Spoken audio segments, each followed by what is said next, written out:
So we're now working just over the complex numbers.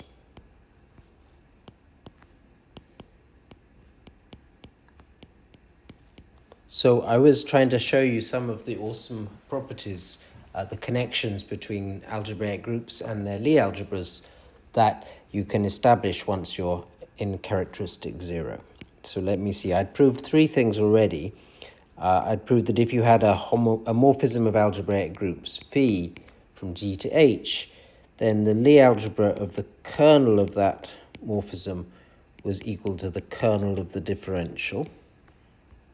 When I say proved, this was the place where I was trying to just kind of show you the general picture. So I was sketching the proof, but I was assuming that whole theory of quotients of algebraic groups by closed subgroups, which I just stated, and I really didn't give you enough details to really follow that really clearly. But I think these consequences, you can appreciate why they're awesome and why that theory of quotients is worth fighting for. So the second thing was that if you had 2 closed subgroups H and K of G, then the Lie algebra of their intersection was the intersection of their Lie algebras. And then the final thing that we'd proved was that if you had a representation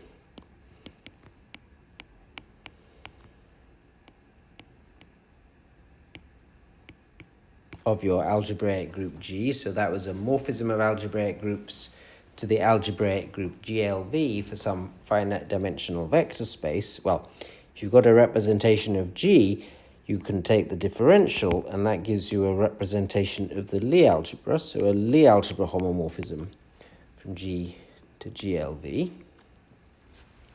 So I often just talk about this group G acting on the vector space V, and this derived action gives you this action of the Lie algebra on the same vector space. So I'll often just talk about G acting on V. So the way a group element will act on a vector, you apply the homomorphism rho of G, that's an automorphism of V, and then you evaluate. And similarly, the Lie algebra acts on V. So the way some x in the Lie algebra acts on V, you apply this differential d rho to x, that's an endomorphism of V, then you apply it to your vector. So what was this fact 3? We showed that if W was any subspace, then you could look at the normalizer in the group of W.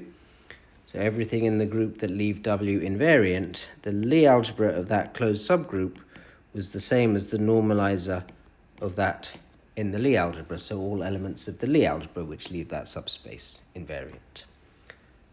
So that was where we'd got to, but I was going to mention one consequence of this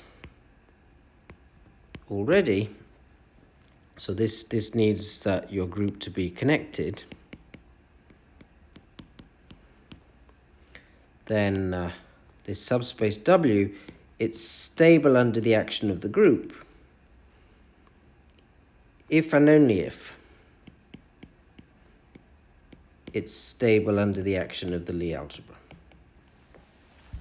Because being stable under the action of the group is that the normalizer of W in G is the whole of G, and that's if and only if the normalizer of W in the Lie algebra is the whole of the Lie algebra. So to see this direction is really easy. If you know that the normalizer of W in G is G, then you just pass to Lie algebras, and you use that the Lie algebra of the normalizer in the group is the normalizer in the Lie algebra. So that way is really easy.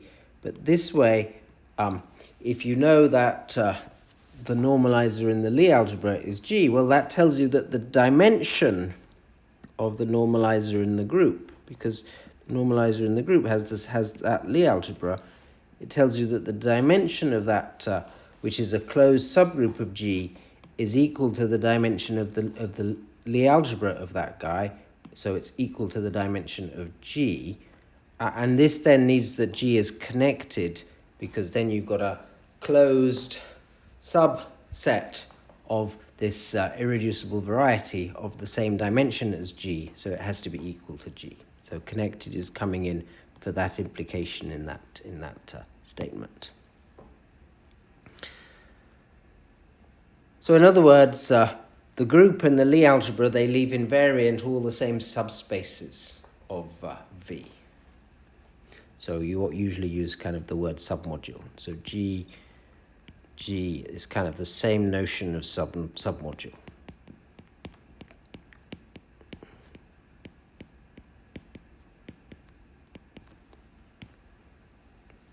And that implies even more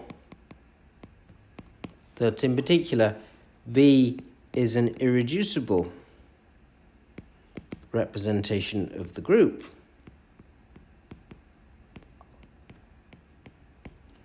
Is equivalent to V being an irreducible representation of the Lie algebra, right? So it being irreducible means that the only stable subspaces are 0 and V itself. And since big G and little g leave invariant exactly the same subspaces, that means irreducibility. You can talk in terms of the group or in terms of the Lie algebra. So this is a very tight connection between representations of the group G and these derived representations of its Lie algebra.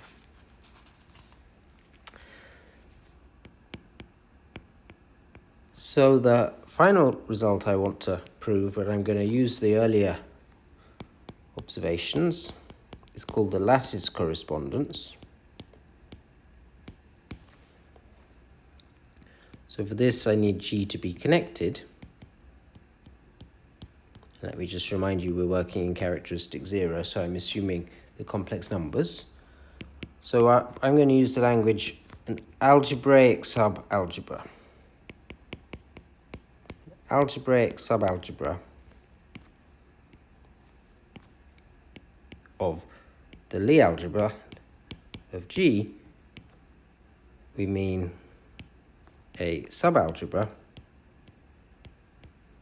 H, such that we can write that H as the Lie algebra of capital H for some closed connected subgroup big H of G. So the lattice correspondence says that there's an inclusion preserving bijection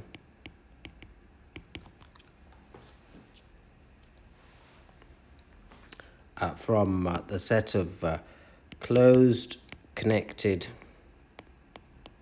subgroups of G to the set of algebraic subalgebras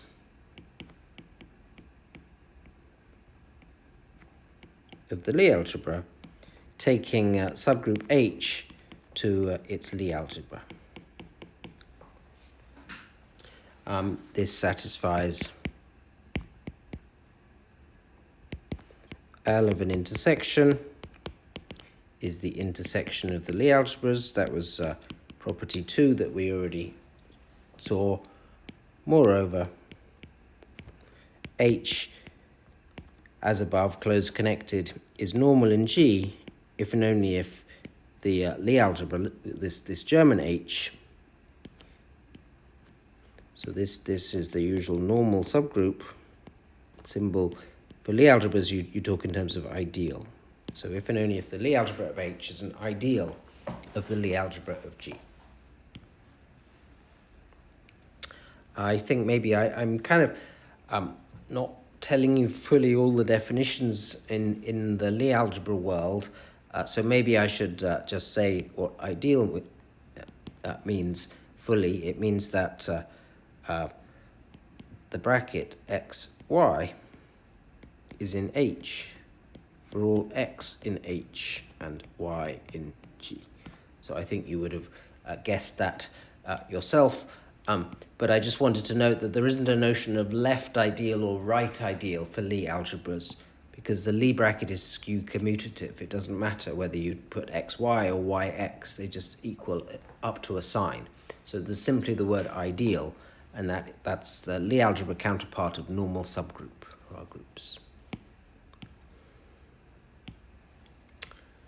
Okay, so I'm going to go through the proof of this. We've really almost done all the work to prove this lattice correspondence, so this is just seeing that it's all in place.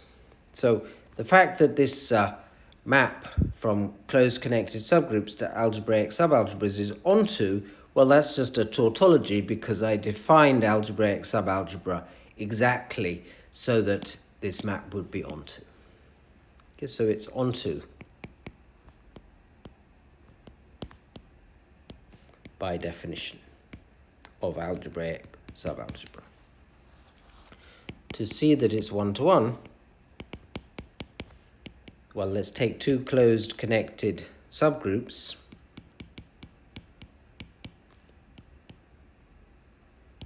whose Lie algebras are equal. Then I need to prove that H equals K. So all you have to do is you look at the intersection H intersect K. That's a closed subgroup of both H and K. We know that its Lie algebra is the intersection of the Lie algebras, but we're assuming those are equal, so that's just L of H and L of K. This shows that the Lie algebra of H intersect K is equal to the Lie algebra of H, so they have the same dimension. So this means that the dimension of H intersect K, that needn't be connected, by the way. H and K I'm assuming connected, but when you intersect, there's no reason why that should be connected. But so when I talk about dimension for this group, I mean the dimension of its identity component is equal to the dimension of H and the dimension of K. As H and K are irreducible, and H intersect K is a closed subset,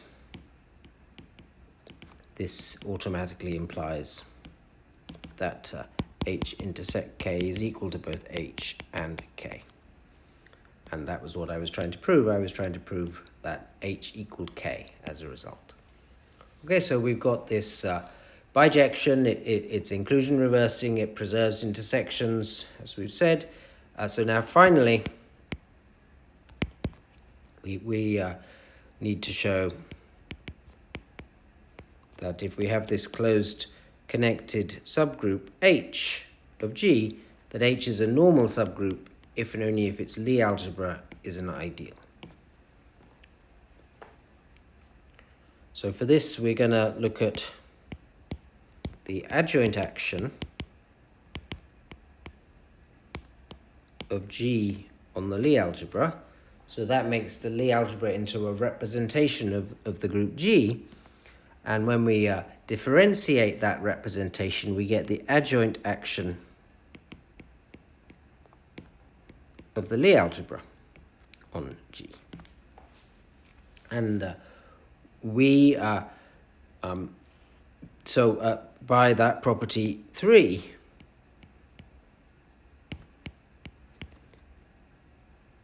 G acting via add and the Lie algebra acting via add, because that's the differential, little add is the differential of big add, these leave the same subspaces invariant.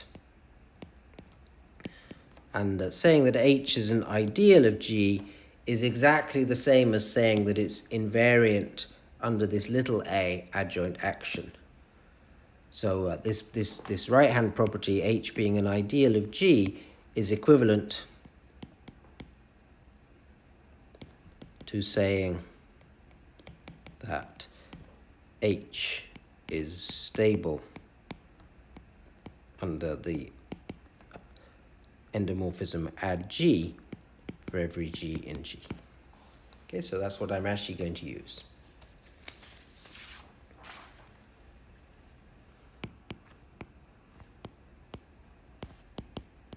So we want to show for H inside G closed and connected that H is normal in G if and only if, well, what does H normal in G mean? It means that int G of H lies in H for all G in G. We want to show that's if and only if little h is an ideal in little g, which we've just observed is equivalent to add g of h being contained in H for all G in G. So now if I just let K be the conjugate, GHG inverse, so that's the image of H under this automorphism int G, and I'll let little k be the Lie algebra of big K. Well, so this int G, right, this is an automorphism of the group G, but if I restrict it down to H, it gives an isomorphism from this closed subset H, isomorphically to this closed subset K, and the differential of that, because taking differentials is a functor, the differential of that restriction is just going to be an isomorphism, a linear isomorphism between the Lie algebras of H and K. So now we see that H equals K. We're trying to show that H equals K for every little g in G, right? We see that H equals K if and only if little h equals little k.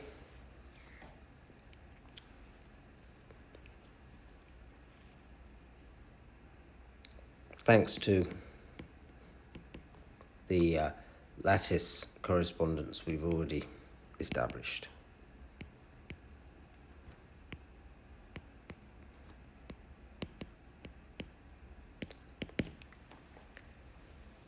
So if big H equals big K for every G in G, that's exactly this property. We deduce that little h is little k for every G in G, that's that property, and vice versa to go that way. That follows from that implication. So that's the completion of this proof. So now we've got this lattice correspondence and those three properties that I wrote down before. So this all just illustrates what I call the fundamental principle of Lie theory.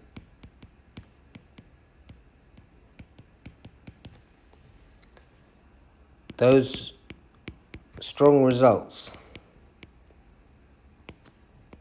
over C that we've just proved, those properties 1, 2, 3, and that lattice correspondence, they allow groups, which are really the main object of importance. They arise all the time, naturally.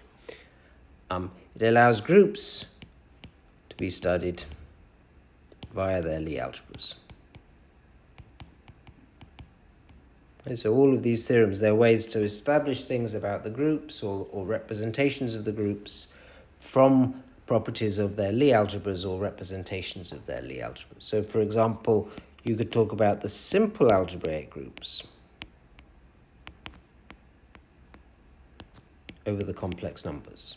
I don't think I've ever defined what I mean by a simple algebraic group. I mean an algebraic group with no closed, so the only word you might not be expecting here is the word connected. No closed connected normal subgroups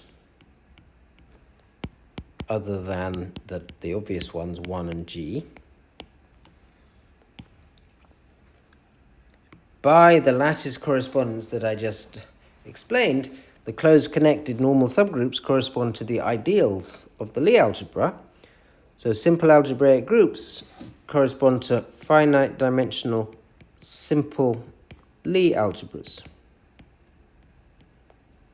over C, right? If you have a simple algebraic group G, its Lie algebra is a finite dimensional simple Lie algebra, which of course means no, so this means a Lie algebra with no ideals. other than the obvious ones. The obvious ones are 0 and everything.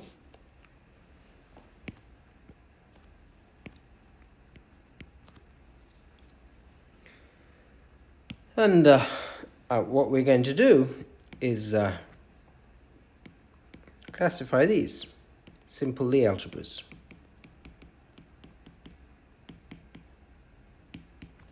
Later in the course. And from that classification, it'll turn out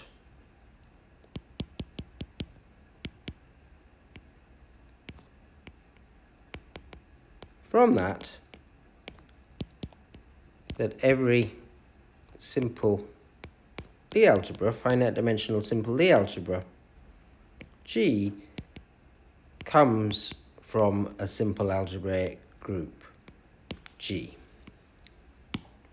So I'm being just a little bit vague. I'm just trying to kind of give you this fundamental principle of Lie theory. So I'm saying that there exists a simple algebraic group, big G, whose Lie algebra is little g. And so this kind of gives almost the classification of simple algebraic groups in this way. Once we've got this classification of simple Lie algebras, this lattice correspondence simply tells us that the group G is simple if and only if its Lie algebra is simple. So it's a very tight connection. We can study the group, establish simplicity of the group by studying the Lie algebra, establishing simplicity of the Lie algebra. And once we've done this classification, we've classified the finite dimensional simple Lie algebras, we'll see that they all come from simple algebraic groups. And so this actually is almost the classification of simple algebraic groups. It's not quite, you see, because you can have non-isomorphic groups like SLN and PSLN. They both have the same Lie algebra, namely the simple Lie algebra little SLN of C. But these groups are very close to each other.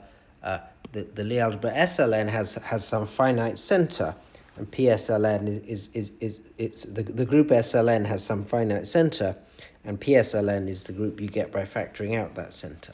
They're very close, up to just some little finite part which is sort of invisible because of this word connected appearing everywhere.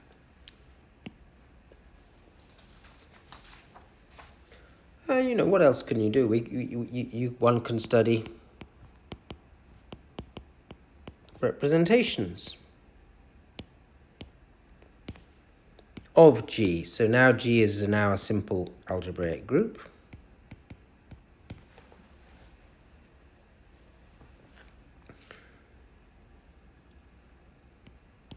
And we've seen that if you have a representation of the group G, its differential gives you a representation, a finite dimensional representation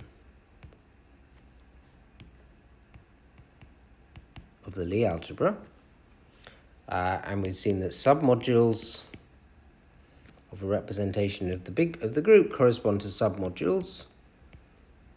So the representation of the group is irreducible if and only if it's irreducible over the Lie algebra. And so we're going to study these.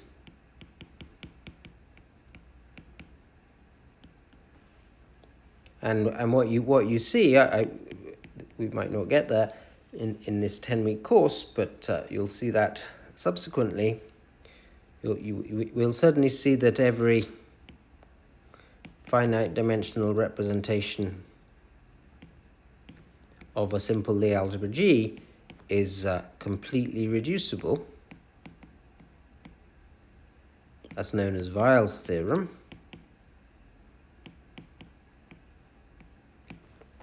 And we'll classify, well, this we probably won't quite get here, we'll classify the irreducible ones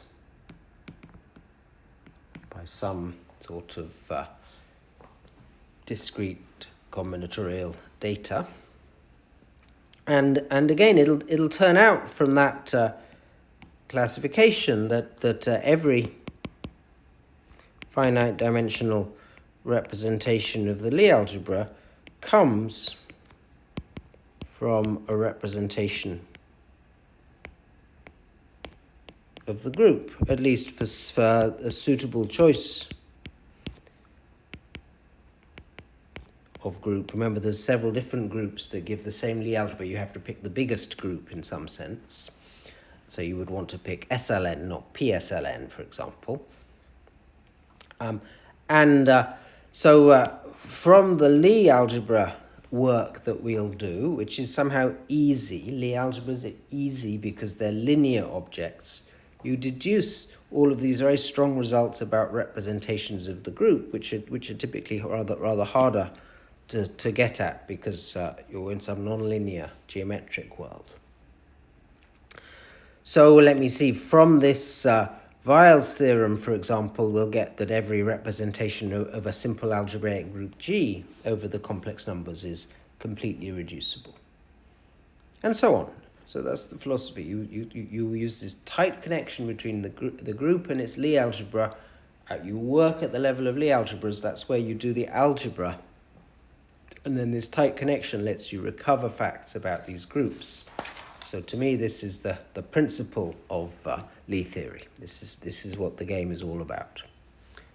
It doesn't mean that there might be other ways to proceed, working more directly with the groups, and those ways might be important, often are important.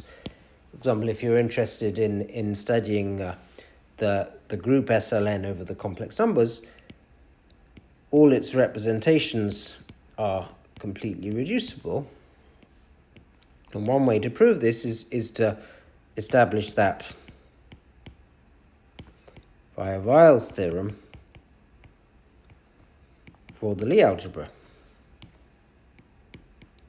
SLN of C. And so that's what we're going to do. So this is pure algebra. But there's other ways to get at this. There's an analytic way to get at this, where you replace the special linear group over C with the group SUN. So this is a maximal compact subgroup. And is actually dense inside there, so that studying representations of SLN of C, you can always just pass down you can restrict down to this maximal compact subgroup and see all the algebraic properties of representations at that level. And so then you have to prove that all finite dimensional representations of SUN are completely reducible. And you can do that by basically mimicking the proof of Maschke's theorem for finite groups, where for finite groups you would average over the group, and now you've got this compact group SUN, and you integrate over that instead. So this I'm just kind of trying to give the very vaguest sort of hint that another way to go at this would be kind of coming at this from the direction of analysis and pass to this maximal compact subgroup. There's even a third way, which is really geometry. So there's the flag variety of all flags in C to the n, and this group acts on the flag variety. In fact, the flag variety is one of these coset spaces. So it's the cosets of G modulo this subgroup B of these upper triangular matrices inside SLN. And from that point of view, you see that the irreducible representations come from suitable line bundles on the flag variety. So you start looking at this projective variety G mod B, and if you have some suitable line bundle L of lambda, you can look at its global sections. So this is the global sections functor, so the sort of beginning of sheaf cohomology coming in there, and that gives a way of using algebraic geometry tools to study representations. So this is just not meant to be in any way a detailed slide. I'm just trying to give you the sense that in the end of the day, these simple algebraic groups are tremendously rich objects which connect lots of different areas and lots of different points of view. And we're going, of course, very firmly down the algebra branch. So we're using this basic principle of Lie theory. We're going to be studying the Lie algebras, that are these linearized versions of these simple algebraic groups, and doing everything with rather simple linear algebra techniques. And so there's kind of a very quick glimpse of what's going to go on here. So to answer my question, why Lie algebras? Well, it's this principle of Lie theory. You really care about these simple algebraic groups, and now this connection between the group and its Lie algebra is so good that you can reduce all sorts of questions about those groups down to questions about the Lie algebras. Lie algebras are easy because they're linear, and then you can just solve all of those problems for Lie algebras using the sort of straightforward algebraic techniques that we're going to start seeing. So that's the end of chapter 0. Hopefully it makes a little bit of sense. I've kind of skipped the difficult parts, but I wanted to do enough of the theory of algebraic groups that you could see how natural it is and how clean it is to pass from the group to its Lie algebra. And I've written down some of these strong theorems, these back and forth theorems between structural properties of groups and Lie algebras, simple groups, simple Lie algebras. So you can kind of see that the algebras, they just come from groups. And what we're going to do now in chapter 1, I'm going to be talking about some of the basic theory of finite dimensional Lie algebras. We're always now working over the complex numbers, I'll remind you one more time. And this is actually a nice place to kind of reset if some of the machinery that was being developed for algebraic groups and passing to their tangent spaces to get these Lie algebras was getting a bit heavy. This is a place where we're kind of going to reset a little bit. And I'm not going to mention algebraic groups very often, but it's always there in the background as kind of a motivation for any definition or anything that we're doing. The definitions are all very analogous to what should be familiar definitions for groups, say for finite groups or something like that. So I've been using much of the general setup of Lie algebras already.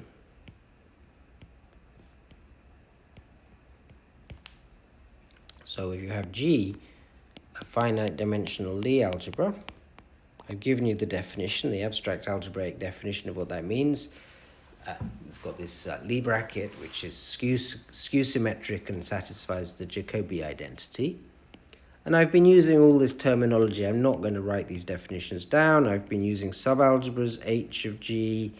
I've been using ideals, N, so that's the same as the normal subgroup symbol, but now it's an ideal in the Lie algebra.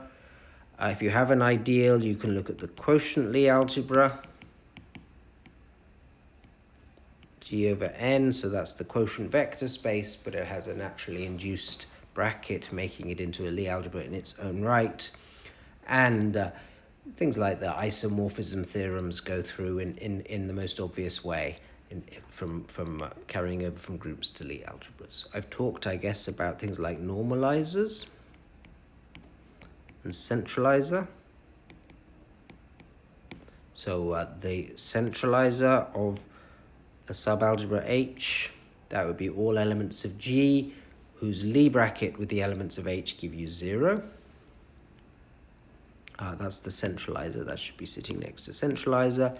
The normalizer, that's all elements of the Lie algebra G, which when you Lie bracket stuff in H takes you back into H. I've talked about the center, Z of our Lie algebra, so that's all elements X of G, such that X, Y is 0 for all Y. in G. So for example, the center is actually the centralizer of all of G in G. So center is a special case of centralizer.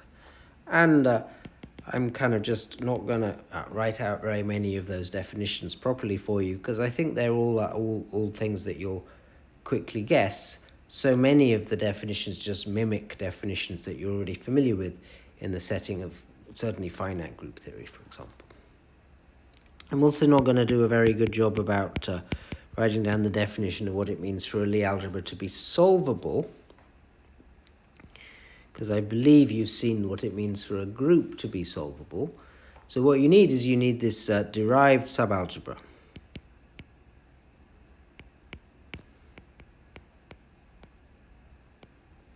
which is generated by all of the Lie brackets xy for all x and y in G. It's the smallest ideal of G, so that the quotient Lie algebra G over G prime is abelian.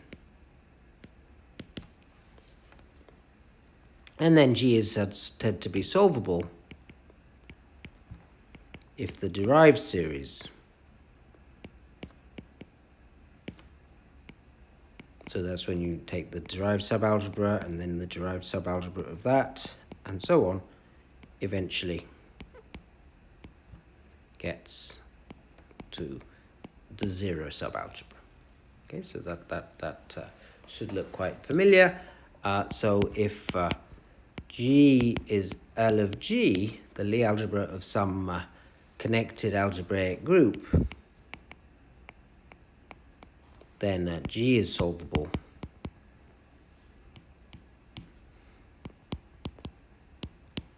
if and only if the group is solvable.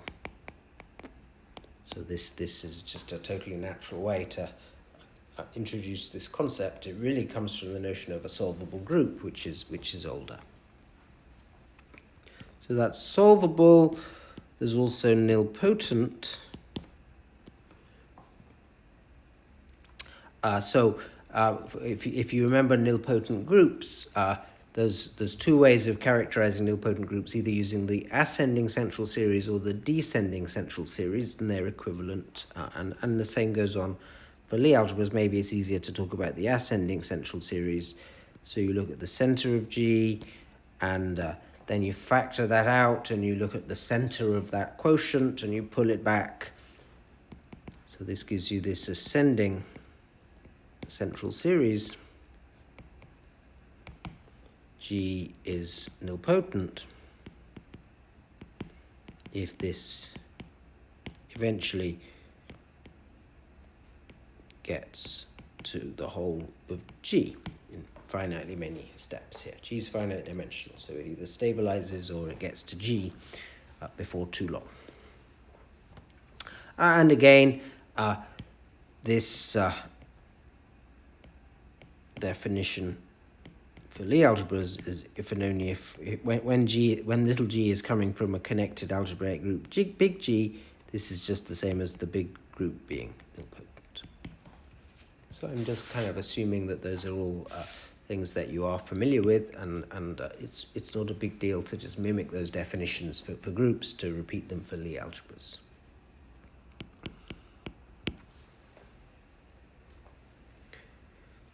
So the last definitions I want to give you today, I want to define what it means for G to be a simple Lie algebra.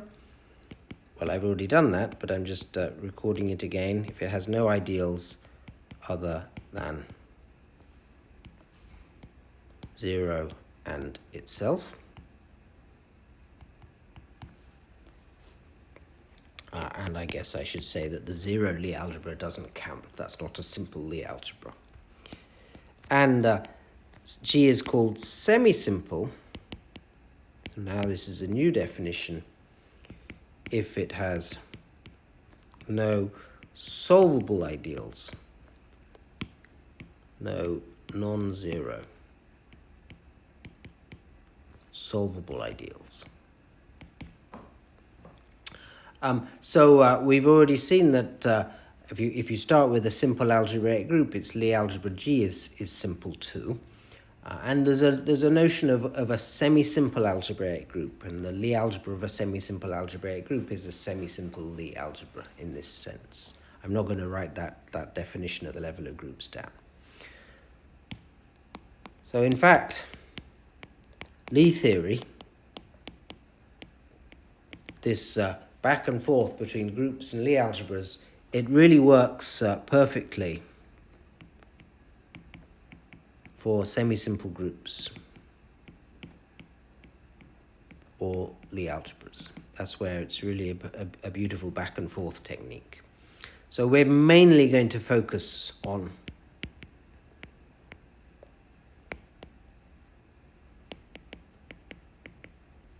the finite dimensional semi-simple Lie algebras in this next part of the course. Somehow the notion of being semi-simple, it's actually more convenient even than the notion of being simple, but we'll see that G is simple. G is semi-simple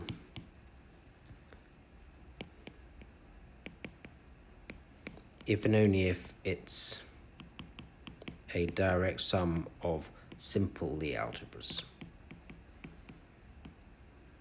Strangely, we won't see that until quite late in the development. We're going to just work with this notion of a semi-simple Lie algebra, but that the definition will eventually be justified because it'll be a semi-simple Lie algebra exactly when it's some finite direct sum of simple Lie algebras.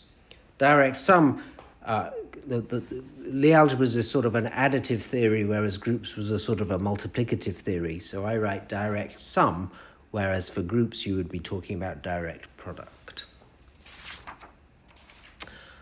So that's our main goal then. Is to develop this nice theory and in particular classification of semi-simple Lie algebras, finite dimensional semi-simple Lie algebras over the complex numbers. So this is a good place to stop, but you can almost forget about all of those complicated constructions of tangent space and Lie algebras coming from algebraic groups now. This is a reset, and we're going to build this theory more or less from scratch in this chapter.